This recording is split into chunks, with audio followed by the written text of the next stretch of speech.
bound for ground posts in Saudi Arabia. After reviewing the troops, he went to Atlanta, Georgia, and held a news briefing. Coming up next, we bring you the Secretary's comments.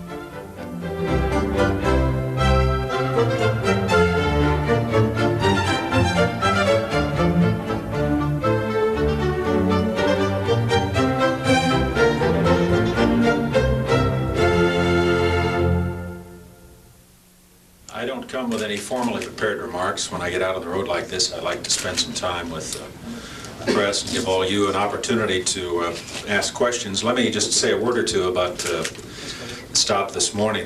This was an opportunity for me to go by Fort Stewart and visit with the 24th Infantry Division Mechanized. They are, of course, in the middle of preparations to ship out to Saudi Arabia as part of Operation Desert Shield. I spent some time with the division commander, General McCaffrey, getting briefed on the status of their operations. Visited with the unit as they loaded up tanks and Bradley fighting vehicles on railroad cars. Spent some time with the families at a family support center. Talked to a number of the wives, and then went and visited with one of the battalion commanders and some of the key enlisted people in his unit who were undergoing various kinds of training preparatory to their deployment to the Middle East. My general impression is that the division's in very good shape, that the movement has gone very well. It's got the normal kinds of complications that go with moving that many men and that much material that far. But it's, I think, been a truly impressive performance to date in terms of the ability of our various units, in this case an Army unit, but several others, the Navy, Marines, and Air Force as well, in terms of moving significant U.S. forces to a very important part of the world. With that, I'd be happy to respond to your questions. Mr. Secretary, I know that you're heading to Saudi Arabia this Friday. What do you expect to find there? Have you had any, are you satisfied with the deployment of American forces there in the desert? I am satisfied to date from everything I know. I follow this on a regular basis throughout the day, begin each day with a brief on the situation in that part of the world and the status of our current forces there. I was in Saudi Arabia last week to visit, of course, with Saudi officials. Main reason for going back now, in addition to stopping for some brief talks in Saudi Arabia and some of the other governments in the region, is to visit with U.S. forces. And I want a chance to get out and see some of our naval forces that are deployed there in carrier battle groups, spend some time with some units of the Air Force, and hopefully also stop and see some of our ground units that are there as well. And it's basically to go back to learn as much as I can about how the deployment's actually going. We've got this huge mechanism now in place, a pipeline, if you will, and it's important that the flow go as smoothly as possible, and to find out what we need, what's working right, and what needs additional considerations. And a follow-up to that, have you heard of any problems in the deployment there so far? Anything you're going to be looking at particularly when you do that? No, I mean, I don't want to say it's flawless. There are always problems in this kind of movement, but I think the important thing is that each of the problems as it arises is being worked and the problem solved. Yesterday here at Savannah, we had a ship loaded out that when it got finished was actually on the bottom of the river because the load was so heavy. We had to wait for the tide to come in to get it out. I mean, those kinds of problems arise. Matching up the flow of men and equipment and munitions and supplies is obviously an enormously complicated task. Just coordinating something that complicated. I don't think there's probably any other organization in the world who could do what the United States military is currently doing. And I don't want to say as I say, that it's flawless. I'm sure we'll learn a lot of lessons from this operation, but by the same token, it does appear to be working amazingly well because we are able to surmount each problem as it arises. Mr. Secretary, are you going to call up the reserve, I guess, is what a lot of people are worried about. Some people have been called up already. With so many people going overseas, somebody's going to have to take those places here in this country. Are you going to mobilize? We have not made any decision yet in terms of an overall call-up of reserve units. The President has the authority under existing statutes to call up to 200,000 personnel for a 90-day period, and then that can be extended for another 90-day period. And as I say, the decision simply hasn't been made yet. The fact of the matter is, we have over the years built a very heavy reliance on reserve units into our forces. The concept that Congress has pursued and prior administrations is that certain key functions would be performed or assigned primarily to reserve or guard units. The result is, for example, when you start to look for medical personnel, you'll find an awful lot of those are reservists. And the way you fill that kind of need in the midst of a major deployment like this is to call upon those individuals. Now, we used some reservists in Panama. Lots of times we're able to do it on a volunteer basis, just to send out that we need a notice that we need so many people with certain types of skills, and in relatively small operations that's adequate.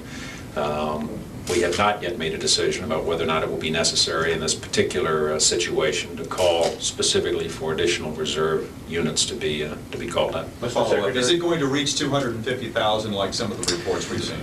I wouldn't give a lot of credence to the reports that are out there because, frankly, we haven't set a number at this point. We've started the flow. We are moving significant forces to Saudi Arabia. I've said that over and over again. This is a major commitment of U.S. forces. How many we ultimately deploy will depend upon developments. Mr. Secretary. How many are there now, sir? No. Mr. Do Secretary. you anticipate having to blockade the port of Aqaba or restrict supplies going through there, since that seems to be the way the Iraqis might get supplies in? Well, I currently am under instructions from the President to organize, to implement the steps needed to respond to the request of the legitimate government of Kuwait to assist them in dealing with the situation that's developed in their nation. They make that request under Article 51, the UN Charter, which specifies the right of self-defense. We also are in the business of implementing the resolutions adopted by the UN Security Council, 660 and 661, that provide for mandatory economic sanctions on Iraq. We have not yet issued the orders to carry out those steps, but we're in the process now of getting ready to do exactly that. To get specific in terms of how it actually would be applied, I'd want to withhold judgment yet for a day or two until we've got the rules of engagement crafted and signed off on. But clearly it is our intention to see to it that the sanctions are carried out, that they're made as complete as possible. Compliance to date has been very good on a volunteer basis. Most of the nations of the world are in fact in compliance with the UN voted sanctions. We are part of a multinational effort in Saudi Arabia, the Persian Gulf, the Middle East. We're working with forces of other nations, and I think it's important to emphasize the international tone of this venture. But at the appropriate point, obviously we will be prepared to do what's necessary to see to it that the sanctions are effective. Mr. Secretary. Port of Aqaba and what is necessary. I won't go beyond what I just said. You spoke about the multinational force. Who exactly is in charge of this force? Who's calling the shots over there? What options are being discussed as to who's going to be in charge of responding to any aggression by Iran? Well, the overall coordination, if you will, I think would be the best way to describe it, obviously is with the government of Saudi Arabia, King Fahd and his senior advisors, Prince Sultan, the defense minister, and their chief of staff. U.S. forces that are being deployed there are under the command of General Norman Schwarzkopf, who's our central commander. He's the sink, if you will, for that area of responsibility. The chain of command flows from the President to me, through the Chairman of the Joint Chiefs, General Powell, out to General Schwarzkopf, who handles the command immediately on the scene. U.S. forces deployed under those circumstances are authorized to defend themselves. They have rules of engagement that make it possible for them to react, to exercise the inherent right of self-defense, if you will.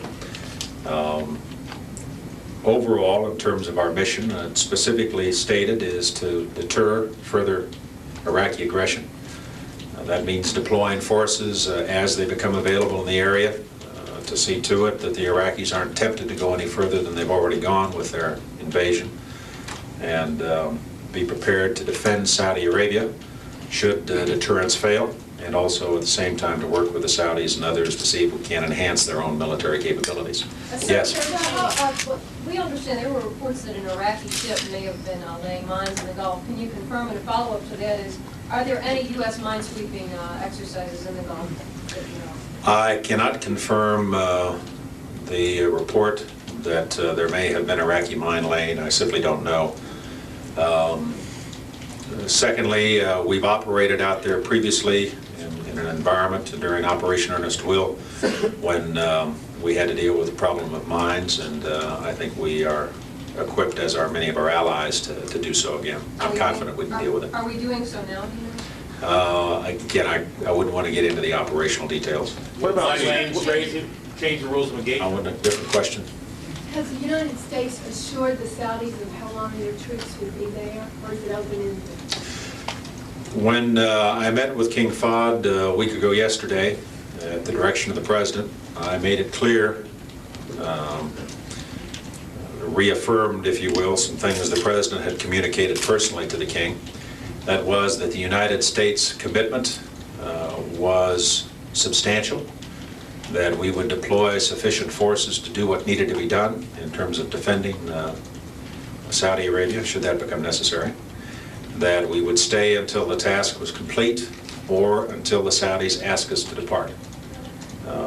That specifically was the guidance I was given by the President. That's the message that was conveyed to the Saudis, and that's the basis upon which we currently are deployed in Saudi Arabia. Secretary Cheney, there have been some rumors afloat that the Iraqis may well send a ship through the Suez and just simply shuttle it. Scuttle it. What could be done about that? Any moves afoot to prevent such an action? Well, the Egyptians maintain the Suez Canal. They control it. And they're the ones who grant access or deny access to the canal. That's a question that would probably be best directed to them. Mr. Secretary, what about the question of a joint chiefs command under the United Nations flag in the Persian Gulf, getting that wrinkled out, the Soviet proposal that warships in the Persian Gulf should be under the UN flag? I've heard just a brief reference to that proposal. I haven't seen it in detail. I'd want to take a look at it.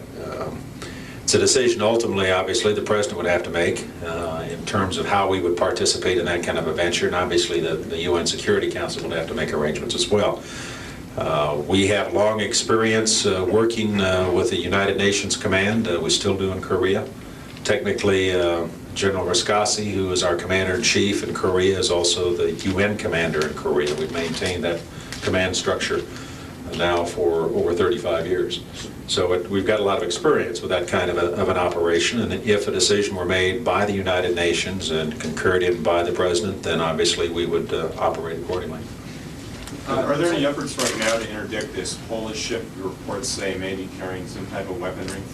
Again, I don't want to get into specific operational details for obvious security reasons. Mr. Secretary, how concerned are you about anti-American sentiment in the region, and how long, even in Saudi Arabia where our troops are being stationed, and how long do you think the American people are going to be eager to put up with this extension of force?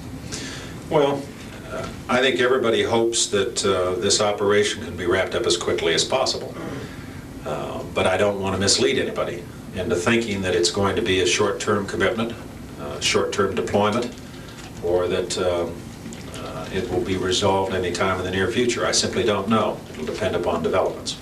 Our commitment to Saudi Arabia is a very firm one. That depth and breadth of that commitment is represented in the size of the force that we're now deploying to the region.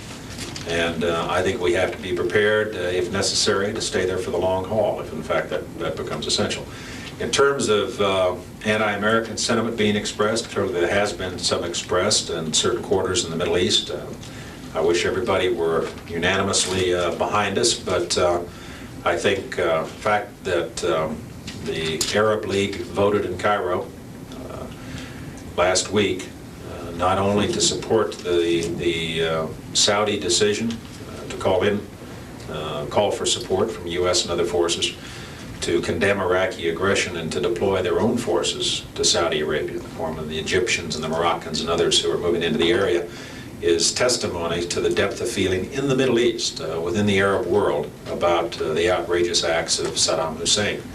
And I would, at this point, prefer to be in our position, both in terms of how we're equipped and deployed, and in terms of the kind of support we have, than I would be in his position. Sir, Somebody else who hasn't had a question yet? If war were to break out today, who is in charge? Who's going to run the multinational forces? Well, if war were to break out today, I would assume it would be the result of an Iraqi attack on our forces deployed in the area. And our forces have all the authority they need to respond, and they would be directly under the command of General Schwarzkopf, who reports to the Chairman of the Joint Chiefs, General Powell, who reports to me, and I report to the President. What about Secretary? Mr. Secretary, there have been reports that Saddam Hussein may be convening a sort of who's who of international terrorism. First of all, do you know if there's any truth in those reports? And second of all, is there any military response that can be made to such a threat?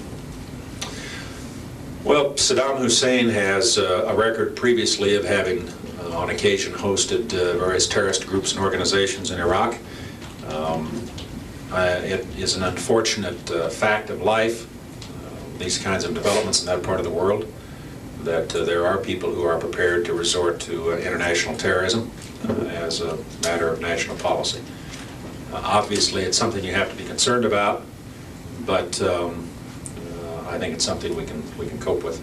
Mr. Secretary, we've heard reports. Secretary, do we intend to keep food also out of Iraq? At this point, if you look at the UN resolution, the sanctions specifically cover virtually every commodity except for medicine and food for humanitarian purposes, is the precise phrase. Exactly how that will be interpreted in terms of the kinds of instructions we will give our people on the scene, something that's currently being debated with respect to how we write the rules of engagement. But as a general proposition, I would think general shipments of food would fall within the purview of the sanctions and would not be permitted.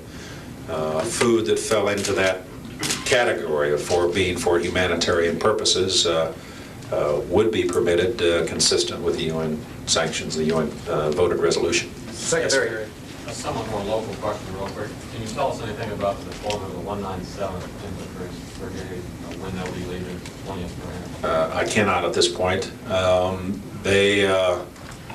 Well, I just have, again, we're trying to refrain from spelling out precisely which units will move at which time. It's obvious that 24th Division is going. Everybody's aware of that. But again, I don't want to specify dates and arrival times for operational security reasons. There were reports this morning that you have devised a specific plan in case Iraq would use chemical weapons. Can you comment on that at all, whether there is a plan in the works now, specifically how to respond to a chemical attack? I would not want to give out any details of that kind of planning.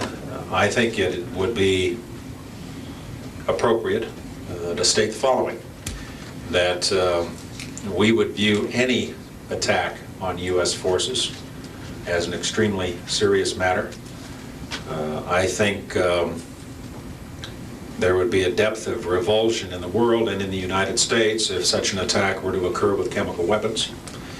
The President of the United States would make the decision about how we would respond, but it should be clear to Saddam Hussein that we have a wide range of military capabilities that would let us respond with overwhelming force and extract a very heavy price should he be foolish enough to attempt to use chemical weapons on American forces. Thank you all very much. Thank you. Sir, we have heard reports that there's some concern about female military, U.S. military personnel in Saudi Arabia. Have the Saudis expressed any concern at the troop level or higher than you are? Not that I'm aware of. Thank you.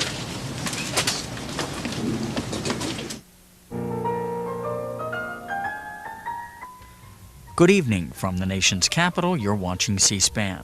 We invite you to join us tomorrow morning for a live viewer call-in program. Our guest to take your questions and comments at 8 a.m. Eastern Time will be the Iraqi ambassador to the United States, Mohammed al-Mashat. He will discuss events in the Persian Gulf from an Iraqi perspective. Our schedule continues in a few moments with today's State Department news briefings.